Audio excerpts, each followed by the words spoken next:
Hello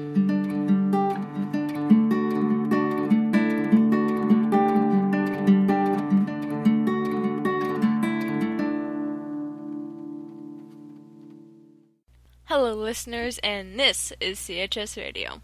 Welcome to the 6th episode, and I'm your host, Victoria. For those who are new to listening, we are a podcast produced by students at Calvert Education. We are here to educate you, keep you up to date on teen issues, and maybe make you laugh a little bit along the way. This episode, we have a very special treat for you guys. We not only have one special guest, but we have two special guests. So, get excited because we are honored to have these wonderful guests joining us this episode. Without further ado, let's jump right in. As always, we have our much-needed announcements up first, brought to you by Olivia. Hello everyone, Olivia here with your announcements. There are a few more than last time, so I hope you like them. First off, any sophomores who are ready to take the PSAT should have received information from Calvert Education about how to register. To all of you who will be taking the test, we wish you a heaping helping of good luck. Secondly, we'll be offering some live lessons for Calvert Education families later in the school year, so you're going to want to stay tuned for those. In addition, Ms. Udachi wants to send a special thank you to all who participated in Candy Hunt during the month of October. According to her, the narrative paragraphs were very tricky indeed. Also, now that we're all settling into school, there will be several more clubs starting up. So keep an eye out on Edmodo to make sure you don't miss anything, because you never know when a club might pop up that interests you. Finally, Calvert Voices, our very own student newspaper, is looking for members. Contact Editor-in-Chief Fatima for more information. Well, that's all the excitement I have for you today. Thanks for tuning in and enjoy the rest of the episode. Up next, we have an exclusive CHS Radio review. In this episode, we will be reviewing Sam Smith's new James Bond theme, Writing on the Wall, with Ridley. Hello, CHS Radio listeners. This is Ridley, bringing you an in-depth analysis of Writings on the Wall, the latest James Bond theme. Let's talk about film soundtracks for a few minutes. What would we do without them? Would we feel the adrenaline without the sound of sharp violins and a booming bass as our buff action hero chases the villain? Or the sadness of a slow piano ballad as our star-crossed lovers are separated by death? The answer is no, by the way. I, like many of my fellow students, love both film and music, and have a deep appreciation for the harmony between a riveting film and an equally riveting soundtrack. One of the arguably most iconic relationships between sound and visuals can be found in the James Bond series. In the over 50 years since Dr. No was released, there have been another 23 films and 23 themes.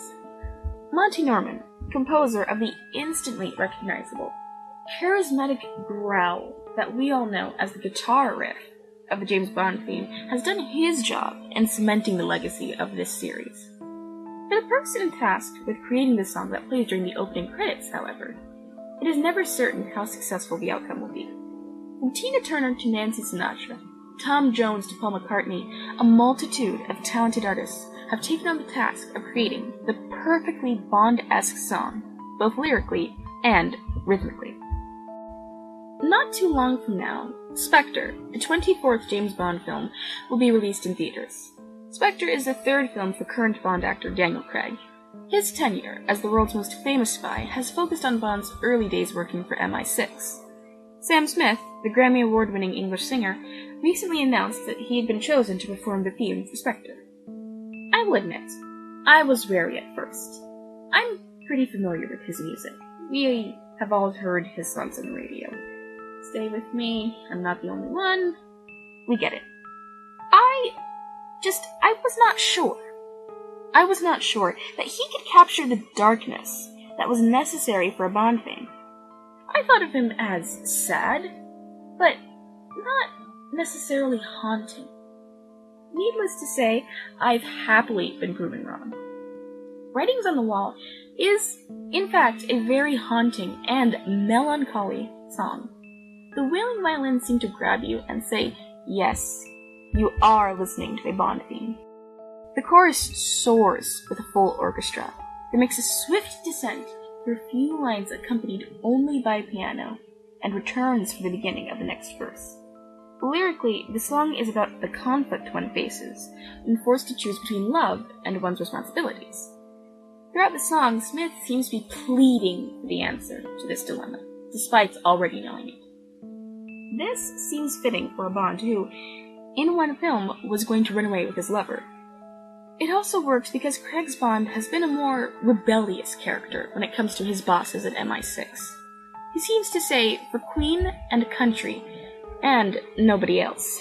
This attitude, this lack, perhaps, of a sense of duty to the people of MI6 has made Bond more likely to have conflicts such as the one described in the song. He's a more human spy, and this is a most certainly human song. Overall, Writings on the Wall is absolutely beautiful, worthy of a film starring the original Bond, Sean Connery himself. With its status as the first Bond theme to reach number 1 in the UK music charts, it's quickly becoming what may prove to be the most successful Bond theme of all time. Well, that's all for me. I hope you enjoyed listening to my review of Writings on the Wall, and I also hope that you will be listening to that song on repeat for days on end until Spectre comes out, as I will most certainly be doing the same. So, here we are again. Another episode, another TV segment. So by now, we are in full swing TV season. All of our shows should be back and ready to cripple and mend our hearts. Here on CHS Radio, we have all the much needed information you need about your favorite shows. Up next, we have the TV division with Rachel. Greetings, my fellow TV addicts. Welcome to the TV division. I'm Rachel, here to give you the latest news on your favorite TV shows. Want to know what got renewed, what's new, and what's on the chopping block? Kick back and grab some tissues because we're letting go of some good ones this month. Before we get into the meat of the news, I have a major announcement for you Gilmore Girl fans. In case you don't remember, the show's creator Amy Sherman-Palladino and her husband Daniel left the dramedy before its last season, leaving it to the most offensively awful conclusion that Palladino said sounded nothing like what she had in mind. But oh, my fellow Gilmores, hold hands and rejoice. A deal has been made with Netflix, and if they can get the original cast on board, then it's back in business. That's right, 4 90-minute episodes are going to be written by the creator herself, 1 episode per season, winter, fall, spring, summer, to properly conclude such a fantastic show. Apparently, this revival will be taking place in modern day, which is actually 8 years after the original ending. Unfortunately, while the other actors are still negotiating, Melissa McCarthy will not be reprising her role as Suki St. James. I will be keeping you up to date to the best of my ability as new information comes to light and the new mini-season unfolds. If you've never seen this show that I've just spent the past minute talking about, check out the entire series on Netflix. Now, to get things going, we'll start with a bit of a shocker. USA canceled its crime drama Graceland, starring the lovely Erin Tveit, after 3 seasons. Halle Berry's relatively new show Extant was short-lived and will not be returning for a 3rd season. ABC Family canceled its drama Chasing Life after its 2nd season. It's not looking hopeful for Fox's Minority Report. The network ordered an episode cut for the 1st season, taking it down from 13 episodes to 10.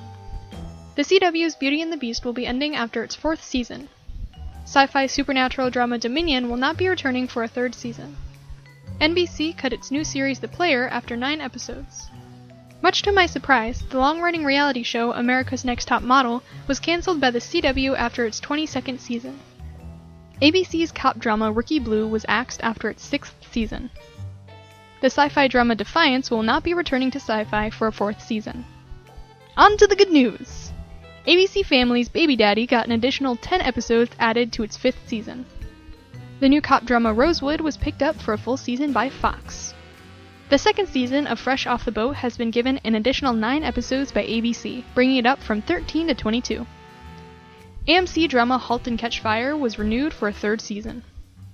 The terribly stupid, painfully hilarious Bob's Burgers was renewed through season 8 by Fox. CBS's new show Limitless, based on the movie starring Bradley Cooper, was picked up for a full 1st season. NBC's cop drama Blind Spot was picked up for a full 1st season as well. 500 Questions, a new reality show on ABC, was renewed for a 2nd season. Yet another show, Quantico, got an additional 6 episodes from ABC, bringing its first season from 13 to 19 episodes. FX's drama Tyrant was renewed for a 3rd season. Mistresses will be returning to ABC next year for its 4th season. And finally, CBS's new thriller Zoo has been renewed for a 2nd season. Now how about new shows? There aren't many coming out, but hopefully at least one of them will turn out to be good. November 8th saw a new action drama on TNT called Agent X. Agent X is about a top-secret agent who serves only the vice president. AMC also has a new action drama beginning on November 15th called Into the Badlands, though unfortunately I doubt Halsey is involved. This one is actually a martial arts drama following a young warrior on a journey through a feudal land. You've got Chicago PD and Chicago Fire, but something seems to be missing. Fear not, because NBC has the solution. Chicago Med will be premiering on November 17th. Everybody sit down, because we have a big one up next. On November 20th, Netflix will be releasing another Marvel series. That's right, you heard me, Marvel. The action drama Jessica Jones follows a former superhero who rebuilds her life as a PI. On December 14th, The Expanse will be released on Sci-Fi. This futuristic drama follows the crew of a ship who unravel a conspiracy that threatens humanity. And finally, USA has a new drama coming out a month later on January 14th called Colony. This one is about a family trying to survive after their city is invaded by outside intruders. Is it aliens? I bet it's aliens. As always, I have been entrusted with the delightful task of ruining your life with a new show. And the one I have for you this issue is actually pretty new to me as well. It's called Miss Fisher's Murder Mysteries. Now, I know what you're thinking, because I thought it too before I read the synopsis. It's yet another cheesy Victorian detective show full of stiff acting. But this isn't Murdoch Mysteries. Oh no. Miss Fisher's Murder Mysteries is set in Melbourne, Australia in the 1920s and follows the vibrant and witty Honourable Miss Phryne Fisher in her escapades as a lady detective. Now, if you take a second to consider this, you'll see that the 20s were still a relatively conservative time, so to have a lady detective running about in pants, wielding a gun is absolutely preposterous. But there's nothing Miss Fisher loves more than showing up those who doubt her. In addition to the phenomenal main character, the acting is fantastic and every single reoccurring character is likable. Throw in a bit of extra drama and some jazz and you're rearing to go. Check out the first 3 seasons of Miss Fisher's Murder Mysteries on Netflix. As a quick disclaimer, I have only seen the pilot of Murdoch Mysteries, so I apologize to anyone who actually continued and enjoyed it. Alas, that's all for me this time around.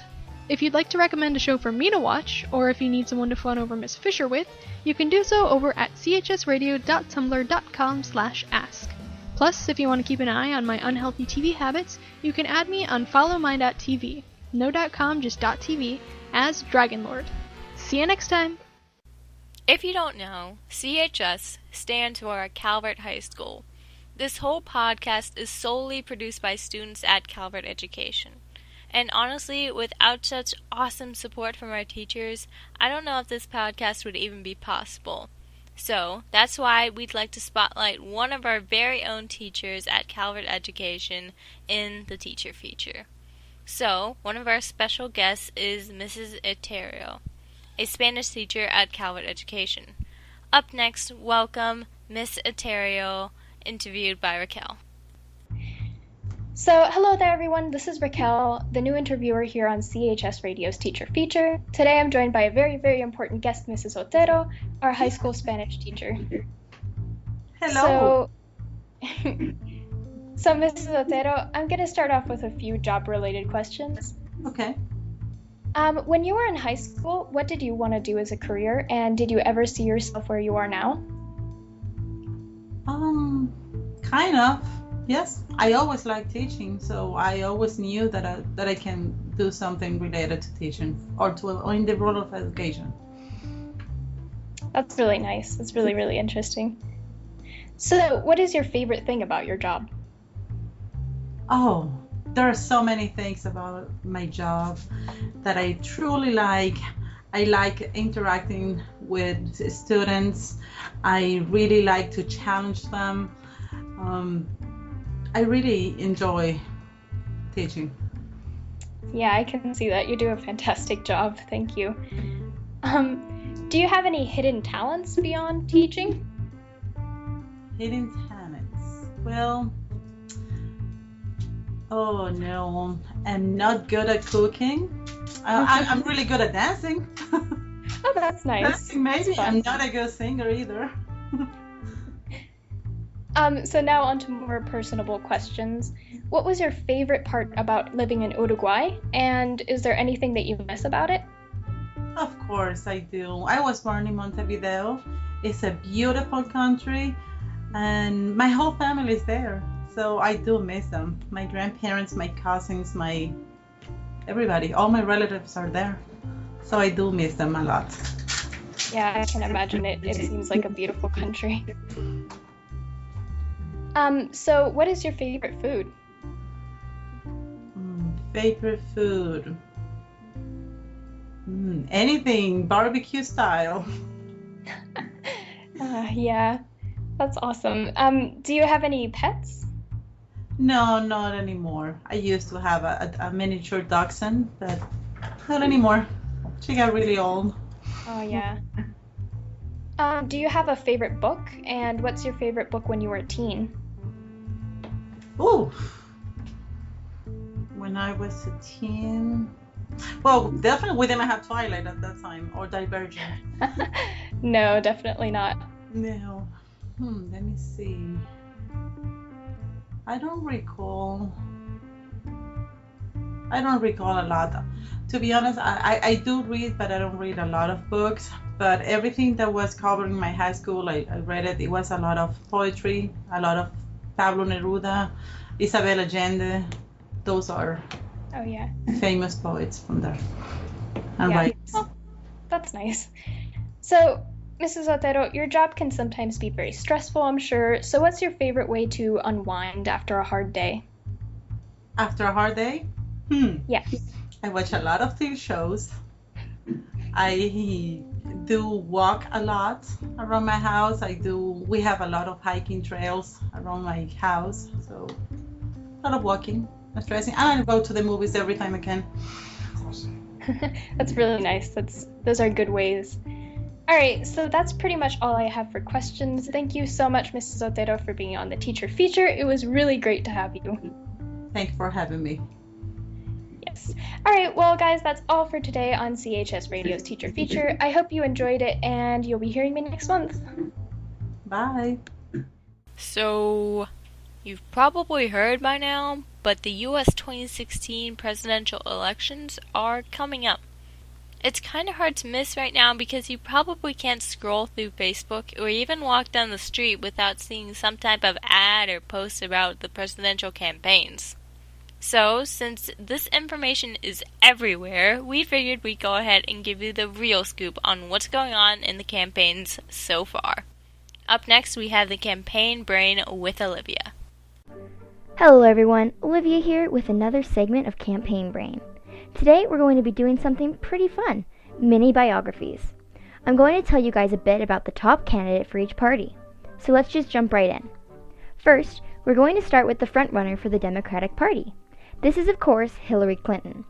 Hillary Clinton was born in 1947, which makes her 69 years old.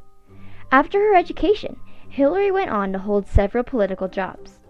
These included First Lady of Arkansas, New York Senator, 67th Secretary of State, and most notably, she was the First Lady of the United States. On that note, she is married to the 42nd President of the United States, Bill Clinton, and they have one daughter, Chelsea, who is now 35 years old. As of last year, Hillary has one grandchild, little Charlotte. Hillary is also an acclaimed author with 6 accomplished works. These are, in chronological order, It Takes a Village, Dear Socks, Dear Buddy, An Invitation to the White House, Afterward to Beatrice's Goat, Living History, which is her autobiography, and finally a memoir titled Hard Choices. Wait a second, we have a breaking news alert! Stop everything!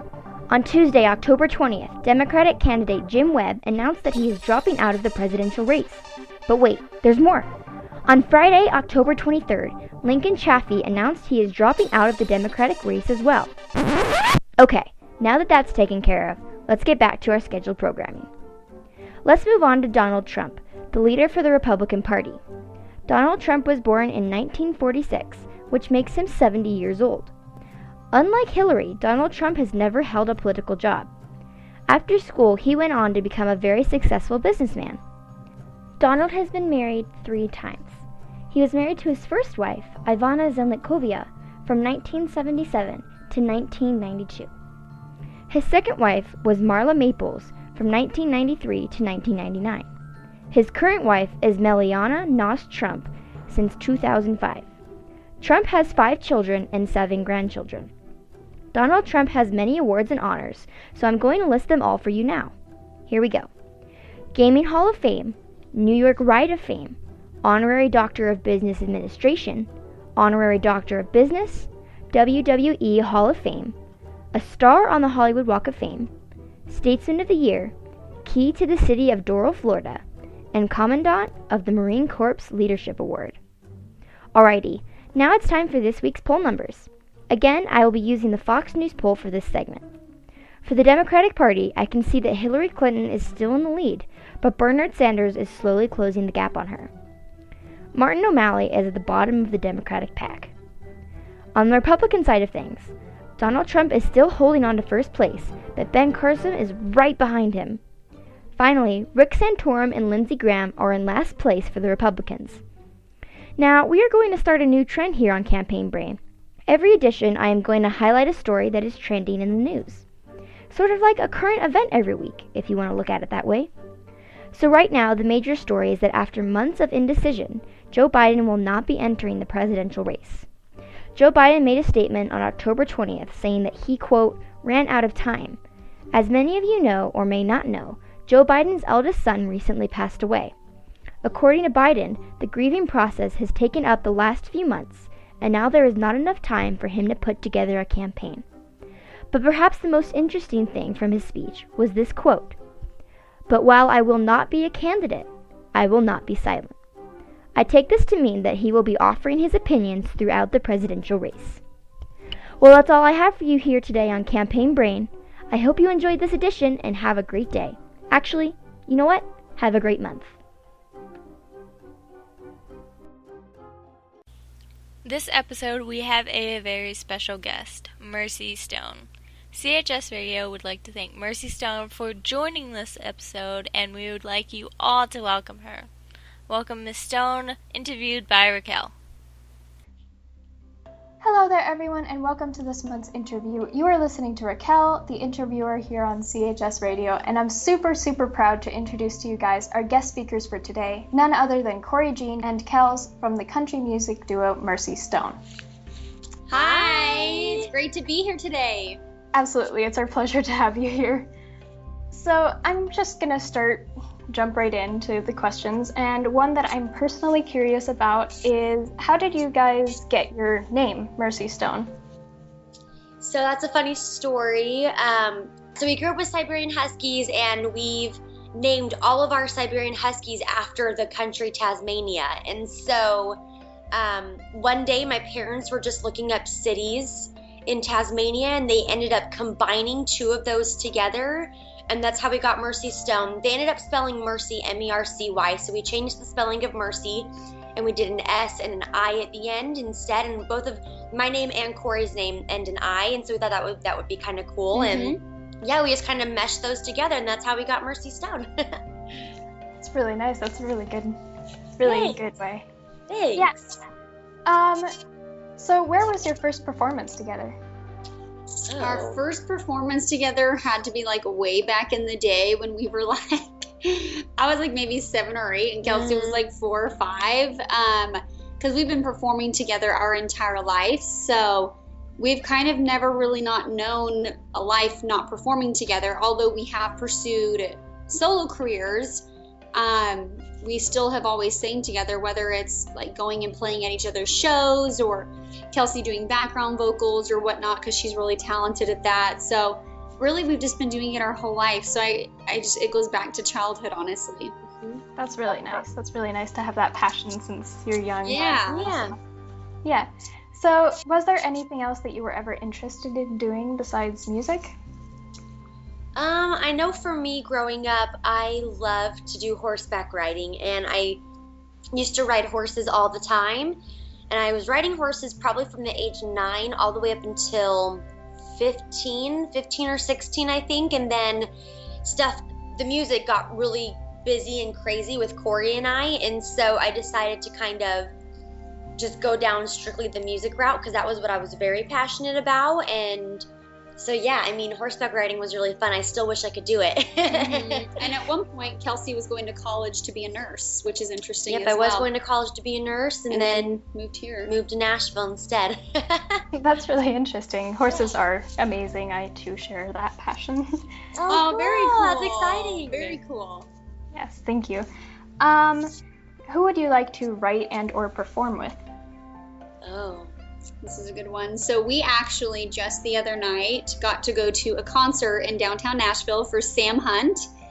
And we are obsessed with Sam Hunt right now. At least, I don't know, maybe I can't speak for Kelsey. No, I am. I'm totally digging on some Sam Hunt right now. And we got to see him perform live, and it was really incredible. And we just love what he's doing because he's kind of forging a new path in country music. And he is definitely he does not fit the country mold. And Kelsey and I feel like we like to kind of push boundaries like that when it comes to our stylistically within country music. And it definitely airs on the pop side of things, but it's still, our passion is country music and the storytelling of country music. So I think that if we could write or perform with anybody currently, it would be Sam Hunt. Totally. Possibly Eric Church, because we are also obsessed with Eric Church. Kelsey, I know who Kelsey's person would be. Who? Carrie Underwood. Oh yeah, I would love to perform with Carrie Underwood. She's my idol. Mm-hmm. She's amazing. That's really cool. I think it's fantastic how you guys craft your own image and make Mersi Stone very individual and have your own sort of spirit. It's really nice. Hey, thanks. Yeah, we're really proud of the fact that we literally do everything. We've kept it all in house. We run our own website. We run all of our own social media and interact with our fans, which is a lot of work. That's just doing social media is a full-time job for us. And it's something that we do all day, every day, basically. Yeah. But we love it. And it's so great because we get to meet and interact with our fans on a really personal level. So we're really proud of the brand that we've created, and we've worked really hard. And it's literally we've been doing this since, like we said, since we were kids. And we've been doing it on a professional level since we were 15 when we started touring the country. So it's been a long time coming, and good things take time, and we've been willing to put the work into it, and it's been worth it. Yeah, that sounds really nice. That sounds amazing. Thank you. So are there any instruments that you'd like to learn how to play? I wish that I could play mandolin. I have a mandolin, and I've had it for years, and I just cannot figure it out. I don't know why, but I'm really bad at it. So anyways, I would love to play mandolin, and I have one, but it just looks really pretty hanging up currently. I have this old harmonica that was my grandmother's, and I never learned how to use it, but it's still there. Oh, that's amazing. That's awesome. Cool. Kelsey's actually currently learning how to play guitar, so she's actually taking lessons. Yep, I'm learning guitar. That's really cool. That's awesome. Yeah. Guitar is really nice to know. It's fun. Yeah. So I was just watching one of your music videos, Silenced, which has such a powerful message, and I couldn't help but wonder, what are some of the most touching moments of your career so far? That's a really good question. I feel like we've never been asked that question before. That's actually really good. I think for us, I think a really touching part was when we decided to become a duo. We had so much support from everybody, and that was really touching for us because we had gone through kind of a major transition in our life, and the fact that people were still willing to accept us as a duo despite kind of changing the course and whatnot. And I think that was really touching for us, the fact that we had an outpouring of support of people writing us saying, we're so excited you guys are going to be a duo, you guys are sisters, and so it's so great. Yeah. So I think that was really touching. And then that'd probably be a highlight for me. And then I think another one, I know one that Kelsey has talked about before, has been Kelsey actually got to be on American Idol when she was younger. And I feel like that was a really touching moment for Kelsey because I think that it proved to Kelsey that she could do it. I don't know if you can talk about that a little bit. Yeah, American Idol is definitely a different experience, and it was really cool because you got to see the celebrity judges and all that kind of thing. And it was just a time in my life. It was right when I turned 16, and I was like, Dad, I really want to go try out for American Idol. And so he took me, and it was just one of those moments where, being pretty young still, I kind of realized that, oh yeah, this is something that I really want to do, like, for real, professionally. And it's something that I think that I have the guts to kind of do it. And so, I mean, it just kind of, I guess it pushed me further into kind of what we are today, I guess. So Yeah. That's amazing. That's really great. Thank you. So who are your inspirations? Mine's Carrie Underwood. Yep, I know I've already said her, but she's amazing. I just love her voice. Vocally, she's incredible, and yeah, she's awesome. Yeah, I think for me, some inspirations, there is actually a songwriter that I am super obsessed with, and a lot of people, I guess maybe like the average listener wouldn't know who this person is, but his name is Tom Douglas, and he is amazing. He is an incredible songwriter, and Kelsey and I are very, very passionate about songwriting, and I love his style of music. It is beautiful. He has written songs for Lady Antebellum. He wrote Hello World. He actually writes a song that Kelsey and I perform, which is called Generation Love, and we did not write that song. It's one of the rare songs that we perform that we did not actually write. And it's just incredible. He just has a gift, and he inspires me as a songwriter. Yeah. Yeah, I heard that song actually. It sounded really amazing.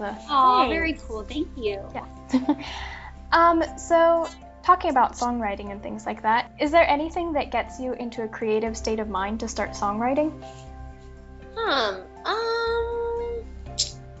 I feel like some of the most creative songs Kelsey and I have written have been in the middle of the night. Middle of the night, yeah. Like really middle of the night, like 2 a.m., 3 a.m. I think honestly most of the album that we recently released was written in the middle of the night. Yeah. Or written in front of the TV watching HGTV. Yep. Yeah, the middle of the night is a very inspiring time. I can definitely... Yeah, I don't know why that is, but... I don't know if it's because you're, like, kind of sleepy, but you're, like, kind of awake. And so your mind, like, doesn't think as much. It just, like, lets you do it rather than it being logical. It allows you to be more creative. I don't know what it is, but... For some reason, we tend to be really creative at night. A lot of times we have co-writes in the morning. Nashville is obviously ran like a business. So we do these co-writes where they're like, okay, you'll have a co-write from 10 to 1, and then you have a co-write from 2 to 5.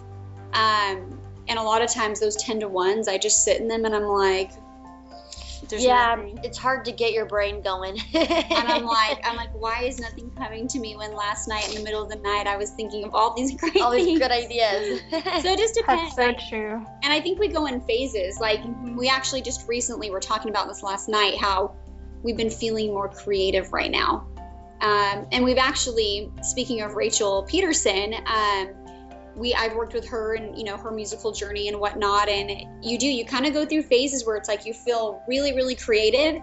And then other times you just kind of feel dry and you're just like, yeah, nothing's really coming to me. I just don't really have anything. And I think a lot of it depends on what's going on in your life, especially like for Kelsey and I, we write from personal experience and we write about what we know and what's happening in our life. And so I think sometimes if we're going through a lull where we're just like working a lot and we're not really like experiencing life, and it's not that working doesn't allow you to experience life, but when you're just like going nonstop, I think sometimes it's harder to allow your mind to be creative because you're just trying to get from point A to point B sometimes. But yeah, I think it comes and goes sometimes. Yeah, that's so true. With school and everything right about now, I usually love to write stories and things like that, but with so much school, I feel like it's clogging my creative spirit a little bit. But oh yeah, I can totally get that. It is. You totally understand that when you're working hard like that, you're just kind of like, all right, I have nothing left because all the logical side's been used. Yeah. So this is a question I wanted to ask you on behalf of some of the students here at Calvert who would love to follow in your footsteps. What are some tips that you would give to amateur singer-songwriters? I would just say practice, and keep pushing along. I mean, it's actually a funny story. I never wrote a song in my life until I moved to Nashville, and that was about 2 years ago. I never thought that I could do it. I never thought that I was creative enough to do it. And Corey's the one that pushed me to keep doing it, and she's the one that kind of showed me that I can do it. And I recently, probably 2 or 3 months ago, actually wrote a song entirely by myself. Didn't need Corey's help, because Corey's really good with lyrics, and I'm for some reason not really good with my words. I'm more of like the music melody side of things, and it was the first time I had ever written a song by myself. And I mean, yeah, it's probably not the best song, but like, I don't think it sucks that bad. It doesn't. It sounds but but if it weren't for Corey pushing me and kind of continually telling myself, okay, Kelsey, just do it, you can do it, I probably wouldn't have figured out that I could actually write songs by myself. And I would just tell him, keep pushing on. It is, and I think along the lines of what Kelsey just said, I came to Nashville as a solo artist back in 2009, and Kelsey was kind of pursuing solo, and I was pursuing a solo career, and I would literally go into meetings, and one day I'd sit in 5 different meetings, and the first person would say, oh my gosh, I love you, you are so wonderful, and everything about you is great. And then I'd go into meeting number 2, and they would be like, I don't like anything about you. I don't like this song. I don't like your voice. I don't really like your vibe. And then you go into meeting number 3 and they're like, hey, well, I like this song, but I don't like this song. But I think you're great. Then you go into the next meeting number 4, and the song that the other person liked, the other person that you're in with now hates it. So anyways, long story short, by the end of the day, you can literally leave these meetings feeling like, oh my gosh, I have no idea who I am. And so the one thing that I would really say, and it's something that I say a lot, is to stay true to who you are. Because there are so many people, especially if you decide to do this at a professional level, there are so many people that will want to change you. And they'll say that you're not good enough, or you're not pretty enough, or you don't sing good enough. But at the end of the day, if you're willing to put the work in, kind of like what Kelsey said, and not give up, you can work harder than everybody else that may be better than you. And as an artist, I think that's also important to recognize. And Kelsey and I talk about it all the time. You know, Carrie Underwood is Carrie Underwood. We're never going to be a Carrie Underwood, you know, but can we be Mersi Stone? We can be, you know, and we can work as hard as we possibly can. So I think combined with what Kelsey said of never giving up and staying true to who you are, and just don't let the people around you change you, I think that's what creates a successful artist in the end. And then your fans stay true to you because they always know who they're going to get, you know. And I think a motto that Kelsey and I go by, we don't do things to shock our fans. We do things to keep them moving with us. We don't do things for a shock factor. We do it just as a, hey, look what we're doing. This is really cool. And I think that's important to keep in mind as well. That's really, really good advice. I'm sure that will help out a lot of people. Yes, thank you. So I guess we've reached the end of our interview. Well, thank you for having us. Yeah, thank you. Yes, thank you so much for taking the time to join us. It was amazing, and I'm sure a lot of people will enjoy this interview. So thank you very much. You're so welcome, and we love you guys and everything that you guys do at your school. We think it's great, and we wish you guys all the best of luck in all your individual endeavors. Thank you very much. I hope you guys have a fantastic day and a fantastic week. You too. You too. Happy Halloween. Yes, happy Halloween. Bye. As CHS Radio, it is one of our duties to keep you guys up to date on the latest teen things. Since music is such a huge deal to teenagers, we, of course, have a music segment. On the music segment, you can find more about all the latest and greatest music themes, trends, and artists, which is up next with Rachel. Hello everyone! Welcome back to CHS Radio's Music Corner. I'm your host, Rachel. Whether you listen to country, Celtic, or just pure crap, I'm here to give you the latest news from the music world. Up first, we've got the news. Anastasia's new Ultimate Collection was released on November 6th, as well as Perfecto Mundo by Billy Gibbons and the BFGs. Darkwave band Lacrimosa's untitled album came out on November 6th.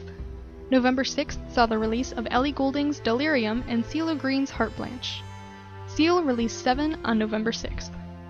Little Mix's new album Get Weird came out on the same day. The last releases for November 6th are Tim McGraw with Country Music and Stake No. 8 with Cosmo Coma. Nana Mizuki has an untitled album coming out on November 11th. Anna von Hauswolf has The Miraculous on November 13th. November 13th will also see the release of Chris Isaak's First Comes the Night and Tu Divos Amor en Pasión. Jeff Lynne's Elio is releasing a new album called Alone in the Universe on November 13th. Hip-hop band A Great Big World has When the Morning Comes coming out on November 13th. Also on November 13th is Kylie Minogue's new album Kylie Christmas, Logic's album The Incredible True Story, and Moki's album The Time Has Come. One Direction releases Made in the AM on November 13th. The last one for November 13th is Oneohtrix Point Never's new album Garden of Delete. On November 20th, Samantha Jade is releasing 9 and R. Kelly is releasing Buffet. Chris Brown has Royalty and the Corrs have White Light on November 27th. The TVAs for this month are Adele's currently untitled album, Angie Stone's album Dream, Danzig's album Skeletons, Deftones' untitled album, Kate Boy's album 1, Mylene Farmer's album Interstellares, and T.I.'s album The Dime Trap. This month's featured website is Epitonic. They offer numerous playlists categorized by record label, genre, artist, scene, or editors. Let's say you want to listen to bands from Cleveland. I don't know why, but to each his own. You would just select the scene category and find Cleveland. Hear a song you like? Add it to your playlist, or just go ahead and download it. That's right, free music. And it's even legal! You can also check out their articles, interviews, guest playlists, previews, and reviews. So be sure to go to epitonic.com and immerse yourself in the freedom of music. Now sit down and listen, because my recommendations for this issue are about to begin. This round of super bad tunes is going to be based off of my favorite records pulled from my own personal vinyl collection. We'll start with the first one I ever fell for, Barry Manilow's Greatest Hits from 1975, the record that sparked my frighteningly extensive Manilow collection. This album has songs like Mandy, I Write the Songs, New York City Rhythm, and the best one of all time, Copacabana. If you or anyone you know has any taste at all, you're bound to have heard of him. But if not, he's considered pop or soft rock.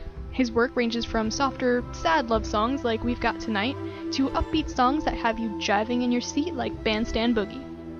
So if your name is Lola, Tony, or Rico, or if you're simply interested in good music, listen to Barry Manilow's Greatest Hits from 1975. Life would not be complete without 80s rock, which is one of the many reasons why I simply adore Billy Ocean suddenly. As someone who isn't usually prone to being unable to resist the temptation to dance, I can wholeheartedly say that you will not be sitting down, even if the volume's just one notch up. This one includes classics like Caribbean Queen, Syncopation, Mystery Lady, and, if you haven't guessed it already, Suddenly. Why would you bother listening to this, you ask? If you enjoy really hit beats that make you tap your foot, fantastic vocals and lyrics, then why wouldn't you listen to Billy Ocean? Beats me! As with most great albums, Suddenly has a nice range of mostly upbeat songs, but definitely a few slower ones as well. If you're looking for something a bit different, run out and search for the Fifth Dimension's Greatest Hits on Earth. Chances are you've probably heard one of their songs on one of your favorite shows. This album includes Save the Country, Puppet Man, and the ever-so-glorious Up, Up, and Away and Wedding Ball Blues. And now you're probably wondering, what's so great about this band, Well, I think their repertoire speaks for itself. It includes pop, jazz, light opera, R&B, and Broadway, which all combine to make the sweetest little thing called Champagne Soul. But what does this all mean? Fantastic vocals, the lightest and danciest beats you could ever ask for, and a fantastic range of instruments, including brass. Come on, Bill! I may never see my wedding day, but the least you could do is listen to Fifth Dimension's Greatest Hits on Earth. In the spirit of saving the best for last, my final rec is one of my relatively recent discoveries, and yet one of my favorite artists all the same, Johnny Mathis. Embraced the classic sound of pop and jazz from the 70s with his all-time greatest hits album. This includes songs like Wonderful Wonderful, It's Not For Me To Say, Wild As The Wind, and my personal favorite, The 12th of Never. If you're not familiar with his style, it's very gentle with simplistic lyrics and an overall light and airy feeling, which he achieves with his use of strings. His work also seems to be largely made up of love songs, but don't let this put you off if it's not your cup of tea. You're sure to find a song that you like on Johnny Mathis's all-time greatest hits. Alrighty, that's all for me this issue. If you want to suggest some of your favorite songs, or fawn over these glorious bands with me, you can do so over at chsradio.tumblr.com/ask. You can also keep an eye on Spotify to find the songs featured in the show. Finally, if you want to keep up with my personal music shenanigans, you can follow me on last.fm as LlamaLlama33. Have an awesome month, everyone! Stick around for Mersi Stone's Wild and Free and help them climb the Iceman's Top 40 list by requesting one of their songs on the contact page of bestcountryradio.com, which will be linked to in the description. Enjoy!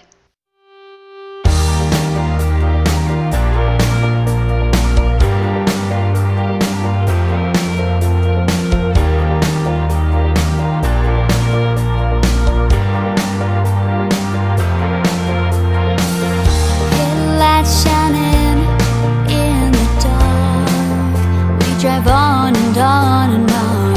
I'll take a chance and lose it all before the break of dawn.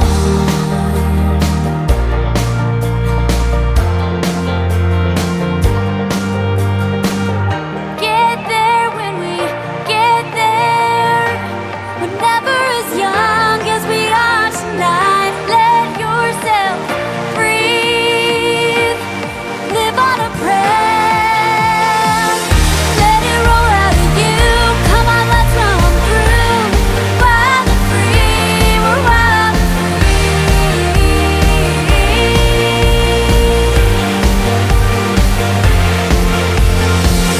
Free our voice, not an echo. Feeling like an ember. It's not about being noticed. It's about being remembered,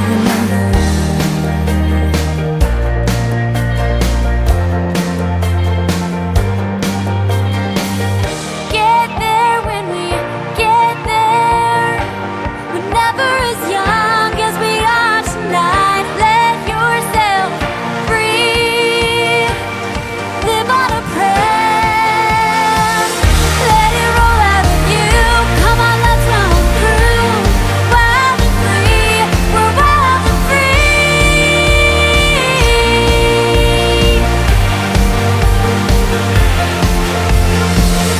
We got the night. We'll be alright. Stay up late. There's only fate. I'm falling deep. We don't ever sleep. We run free. Just look at me.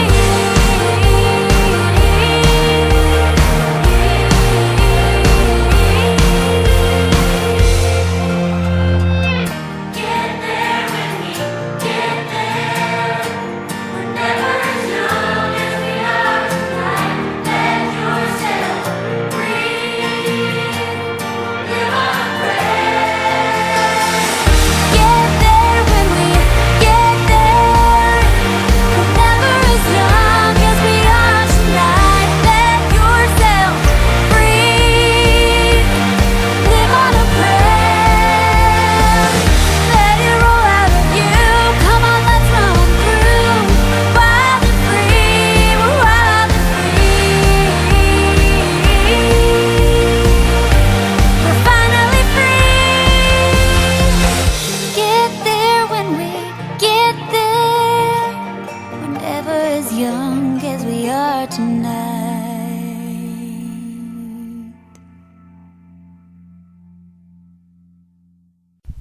We hope you have enjoyed this edition of CHS Radio and will tune in next month on the first Tuesday of the month for the next episode. If you like this episode or we really tickled your funny bone, you can find more of us on our YouTube channel. You can also find us on Facebook, Twitter, Tumblr, and Google Plus as CHS_radio. We thank you very much for listening, and as always, I'm your host Victoria, and this is CHS Radio. Bye, guys. The information in today's podcast was gathered from Wikipedia, Real Clear Politics, HillaryClinton.com, DonaldJTrump.com, Vanity Fair, Is My Show Cancelled, and Epitonic.